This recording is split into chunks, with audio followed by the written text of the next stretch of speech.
Welcome to the Tech Meme Ride Home for Friday, March 12, 2021. I'm Brian McCullough. Today, Netflix is cracking down on password sharing. Apple sues a former employee for allegedly stealing trade secrets.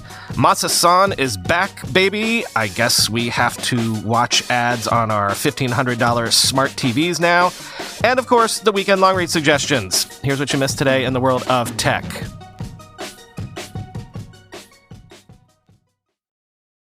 The free ride is over, and seemingly half of America is going to have to awkwardly cut off that boyfriend or girlfriend they haven't spoken to in 5 years because Netflix is apparently running a test that cracks down on password sharing, prompting users to get their own account if they don't live with the owner of an account.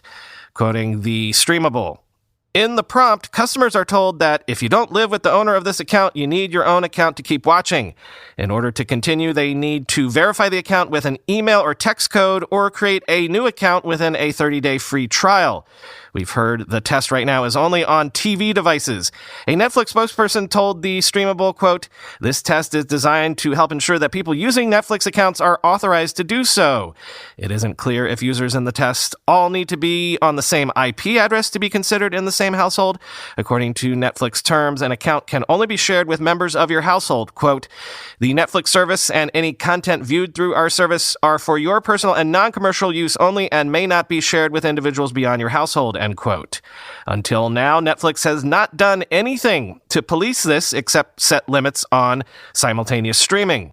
Their basic plan allows streaming on a single device, while the standard plan offers streaming on up to 2 devices, and the premium plan on up to 4 devices. However, they don't limit you on the number of devices a single account can be logged into. There has been talk that companies will become more aggressive on password sharing as the industry becomes more mature, end quote. Yeah, we've known for years that Netflix has been aware for years just how much password sharing was actually going on. Don't think you were being that clever. So the interesting thing now is, why now? Why is this the time that Netflix decides to do something about all this? Although some research suggests that the number of people digitally squatting, as it were, on other people's Netflix accounts could be as high as a third of the Netflix user base. So, that's not an insignificant number. Potentially tens of millions of users Netflix could suddenly monetize for the very first time.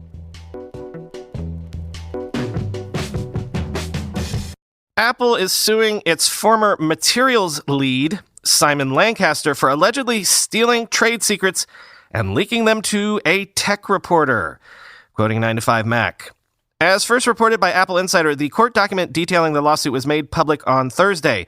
Lancaster allegedly used his senior role at Apple to, quote, gain access to internal meetings and documents outside the scope, end quote, of his job as materials lead at Apple. In fact, on his last day at Apple, November 1st, 2019, he allegedly downloaded a, quote, substantial number of confidential Apple documents. Lancaster departed Apple after a decade to join the materials research and development company Aris, which is actually an Apple vendor. The trade secrets he stole from Apple continued to benefit him in his new position at Aris, the report explains. Lancaster described his role at Aris as scratching a startup itch. But things get even more interesting when the media aspect of this story comes into play. The lawsuit explains that the reporter first contacted Lancaster in November 2018, a full year before he departed Apple. Apple trade secrets were allegedly exchanged throughout 2018 and 2019. The anonymous media correspondent who used the information in multiple articles and attributed the details to a source at Apple. Details about the topics are unclear, but Lancaster attended multiple meetings about Project X at Apple and shared all of that information with the media correspondent, end quote. So nobody knows who the reporter is who got this information, though believe me, those of us who traffic in these circles have spent all night gossiping about who we think it might be. And we're all assuming that Project X is referring to those AR and VR glasses being developed based on what we know about what Lancaster worked on for Apple. But I'll let friend of the show Ed Zitron sum up this whole thing from his Twitter thread last night. Quote, mad respect for the guy who stole a bunch of Apple trade secrets and texted a reporter them from his company phone with stuff like, here's the secret stuff, and I'm mad Apple is secretly developing a competitor to one of my investors. When the guy in question resigned, he texted the reporter about some secret documents, and the reporter said, "Oh, can you get me some secret documents?" And the guy said, "Sure, which ones?" This guy rocks because he logged into Apple's network after he left on his final day and downloaded a bunch of stuff. I think Apple might notice that, dude. This guy also literally asked for positive coverage of his investments, too, in return for the secrets. Like, did he not know Apple had lawyers? End quote. Coupang, the South Korean e-commerce company, raised its IPO price yesterday above its range and then went public, popping above the initial trading point, giving the company initially a market valuation of about $60 billion, but when all was said and done, Coupang was worth over $100 billion. And while this is yet another story of a tech company reaching public markets to great success at the moment, I probably wouldn't have covered this except for one little detail. Quoting from Bloomberg. Japanese conglomerate SoftBank, Coupang's biggest shareholder, has reaped a gain of more than $16 billion from the IPO, burnishing the reputation of founder Masayoshi Son in picking successful startups even after a number of missteps. In November 2018, SoftBank's Vision Fund invested $2 billion in the company in a deal that valued Coupang at $9 billion, people familiar with the matter said at the time. That funding followed $1 billion from SoftBank itself in 2015, valuing the startup at about $5 billion, end quote. So, again, after its pop in trading, SoftBank's stake now represents a $33 billion windfall. As we covered Masa-san's stumbles with SoftBank last year, with WeWork, with Wag, with Uber, that didn't pan out as maybe Masa hoped. I guess we owe it to him to acknowledge that things have turned around recently. SoftBank has done very well from its stakes in the like of DoorDash. Very well to the tune of $11.2 billion. And even Uber has come back to the tune of around $10 billion, give or take. Grab, which SoftBank was very early on, is talking about doing a SPAC soon. So reminder, folks, VC investing is a hits business. One or two big successes can make up for a lot of disappointment. Why have there been so many stories about spamming ads invading places we don't want them? Our telecom companies selling our browsing data to advertisers, Google leveraging our spending to give us quote-unquote special offers, and now Chris Welch at The Verge looks at the recent trend of ads showing up in your smart TV. Quote, "Now, I'm fully aware that it's not unusual to see ads placed around a TV's home screen or main menu. LG, Samsung, Roku, Vizio, and others are all on this game. We live in an era when smart TVs can automatically recognize what you're watching, and TV makers are building nice ad businesses for themselves with all of the data that gets funneled in. This stuff can come off as invasive, but it's also partially what's steadily brought the prices down on even high-end TVs. I got this 55-inch CX on sale for like $1,400, and it's pretty much the best TV on the market for next-gen gaming. But even if this beautiful panel came cheaper than it might have, without ads plastered in random places, the level of ad infiltration on display here is still disheartening to see. LG recently announced it will be licensing WebOS to other TV brands, so maybe the company is trying to see how far it can push things. A random full-on commercial just popping up in LG's App Store, is there no escape from this stuff? We're just going to cram ads into every corner of a TV's software, huh? Imagine if an autoplay ad started up while you were updating the apps in your smartphone, end quote. To which I'd say never. I mean, have you noticed that Apple helpfully invites you to sign up to their various services inside other apps and even inside the Settings app? What is that, if not an advertisement?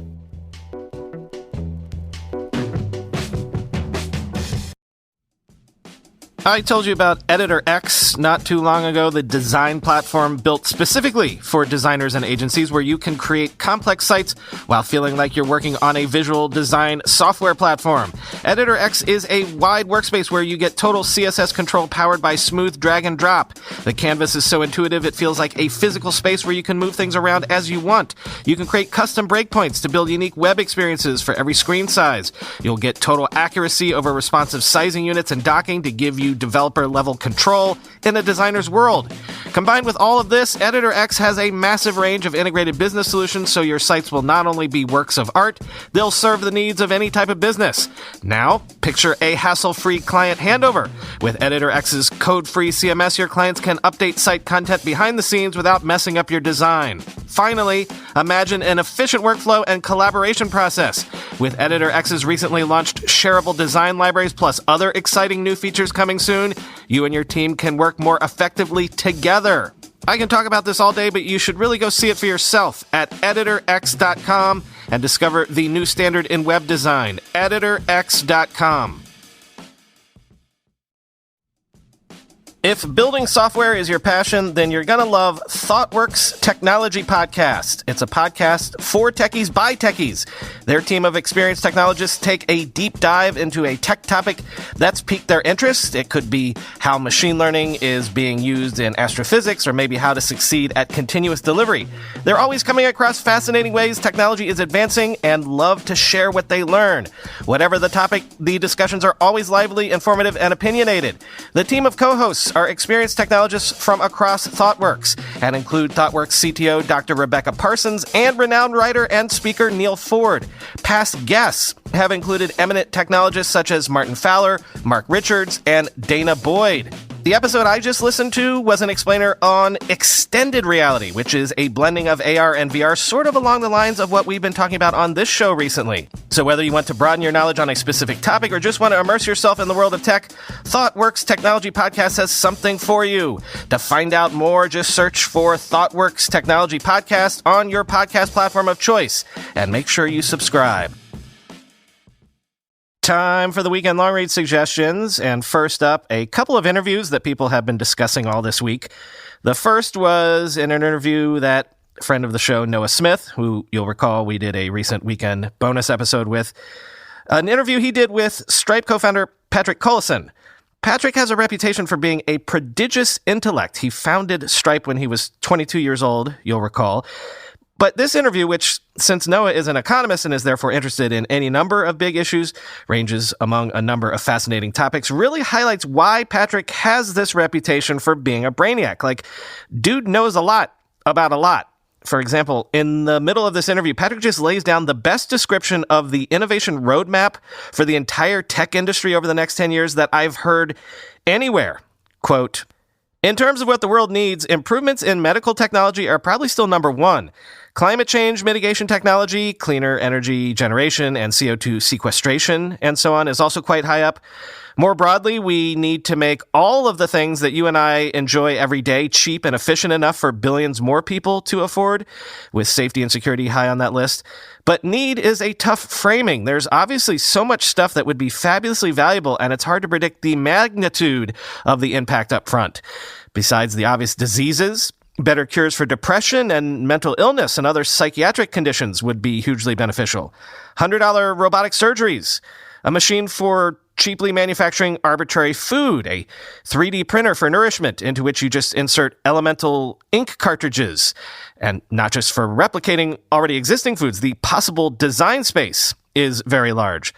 Flying cars, obviously, plus space-based Earth-to-Earth transportation, fast-growing trees so that everywhere can be as blissfully arboreal as you like, technology for comprehensively eliminating air pollution, not just from internal combustion engines, but also sand, dust, etc., ubiquitous detectors for toxins like lead, arsenic, and benzene, smart books that are better fit for purpose, a Babelfish that works, programming environments that are less hopefully primitive than those today, take Mathematica, Squeak, Genera, and go far beyond them, better education technology for everyone. What's Khan Academy, but 10 times better?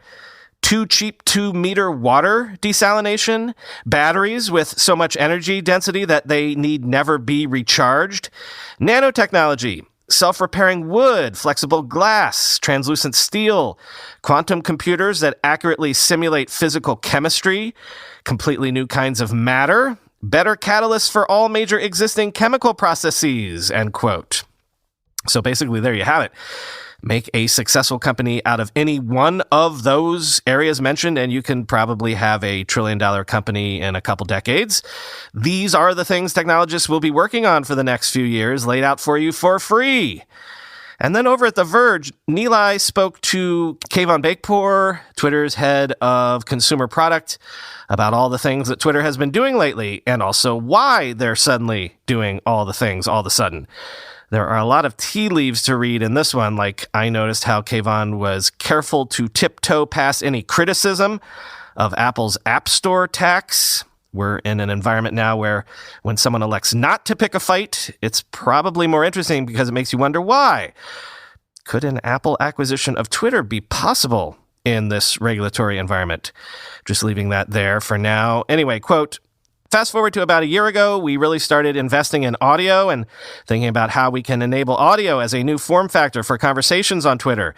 The same team that's driving Spaces today really started focusing on that. The first product that they built was what we call Voice Tweets, which we put in market late last year on iOS. It lets you record your voice and tweet it out, basically. Around the same time, they were thinking about the sort of conversational experience, and this is when audio really started heating up and Clubhouse was getting a lot of traction. So we had a long and winding road to refocus back on that sort of multi-person conversational format for audio. But the team that's building Spaces now has had their heart in this for quite some time. Obviously, hindsight is 2020. We found much more customer success and impact and excitement around the multi-party experience than we did with the Voice Tweets experience. We still see a lot of really awesome use cases there, but we've shifted all of our focus to Spaces now, end quote. Next, I've said a bunch of times recently how the whole no-code, low-code movement takes inspiration from Excel and how it trained millions of normies essentially to program without knowing they were programming. Well, Not Boring takes a look at the spreadsheet that launched 1 million companies. Quote, Excel may be the most influential software ever built. It's a canonical example of Steve Jobs' bicycle of the mind, endowing its users with computational superpowers normally reserved for professional software engineers. Armed with those superpowers, users can create fully functional software programs in the form of a humble spreadsheet to solve problems in a seemingly limitless number of domains. These programs often serve as high-fidelity prototypes of domain-specific applications just begging to be brought to market in a more polished form. Hundreds of B2B startups have been built by taking a job currently being done in Excel and trying to accomplish the job in more optimized, purpose-built B2B software. Every time you hear an entrepreneur say, we're replacing siloed spreadsheets and outdated processes with purpose-built software, you're hearing the unbundling of Excel in real time. Many popular SaaS applications fall into this category, and yet, despite being unbundled, Excel keeps getting stronger. That resiliency has inspired entrepreneurs to look more deeply at what makes Excel tick and why. Adventurous builders are creating new software that doesn't unbundle Excel, but is inspired by Excel. Excel's balance of usability and flexibility can be found in popular no-code and low-code products created over 3 decades since Excel first graced the screen. This source of inspiration is less direct and more meta. It is less about recreating anything concrete that happens in Excel and more about capturing the essence of what makes Excel so successful. And I didn't do this as a full-fledged segment because I'm not convinced that there's really new news here, but everyone has been discussing this MIT Technology Review piece about how Facebook allegedly sidelined AI experts and weakened initiatives internally to clean up misinformation because leadership didn't want to hurt Mark Zuckerberg's desire for growth. I'm linking to it, though, so that you're up on the conversation. And I think that Gideon Litchfield's tweet storm is a decent summation of the piece. Quote, the narrative Facebook has been pushing over these last few years is that limiting misinformation and hate speech for billions of pieces of content posted daily is an incredibly hard technical challenge that its best minds are working tirelessly to solve.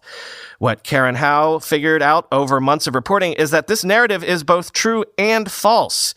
People at Facebook, like Jay Quiñonero, are indeed brilliant, sensitive, hardworking, and deeply committed to doing the right thing. But Facebook itself cannot let them do it. And the reason Facebook cannot let its good people do the right thing and limit toxic content is that Facebook is addicted to toxic content, and its leadership is unwilling to make the one change that would allow it to kick the habit.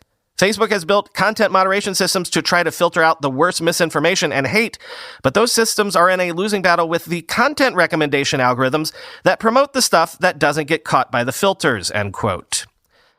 And this month, we might talk about this more in coming months. The one startup that was new to me that has pushed its way onto my radar as potentially the next big thing, or the latest next big thing, is Bilibili.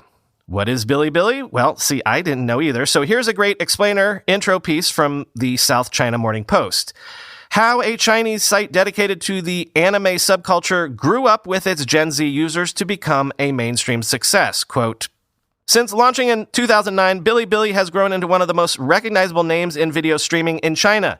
It now boasts 54 million daily active users who spend an average of around 75 minutes on the platform each day. Most of them are from what Bilibili calls Gen Z Plus, which the company defines as people who were born between 1985 and 2009, and many grew up with the site. By the fourth quarter last year, Bilibili said it had 1.9 million content creators who were contributing more than 5.9 million videos each month. Some longtime users, like Ku Chang, consider themselves part of a community made up of uploaders and their fans. She checks Bilibili daily to see if her favorite uploaders have posted new content, end quote. And finally today, a piece from Wired that I'm directing at whomever needs to hear it. Sometimes it's okay to give up. Just because you devoted 100 hours of your life to a given video game doesn't mean you have to finish it, especially if it now bores you, quote. Ultimately, I know I'm only playing this game because I've already played it for 100 hours, and giving up at this point feels tantamount to wasting 4.167 days of my life. It's like avoiding breaking up with someone simply because you've already been dating for a year and they met your family, and I no longer look forward to this game, but if I stop now, what sense of accomplishment will I have? It becomes even more complicated when you think of the concept of game chores, which anyone who's been playing Animal Crossing New Horizons for the last year will tell you is a whole thing. I can't begin to explain to you how many times I've opened that game just to check in at stores, talk to my villagers, get my Nook Miles for the day, and log off. For weeks on end, it's the only interaction I had with the game. I wasn't playing or deriving entertainment, just doing chores in my video game. I forgot to log in one day, broke my Nook Miles streak, and that's the very boring story of how I stopped playing Animal Crossing, end quote.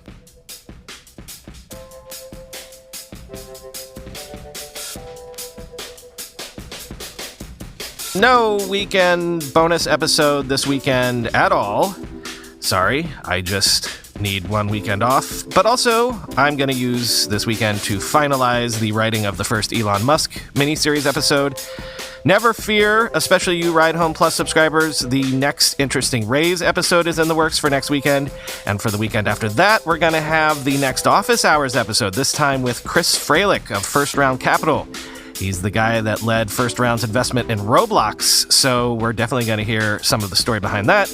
But also, Chris and I have been friendly for many years. He's the guy who first got me involved with TED some years ago, so I know for a fact he has some interesting insights into investing and entrepreneurial success. Plus, as I'll reveal, dude has a full-on gadget museum in his house.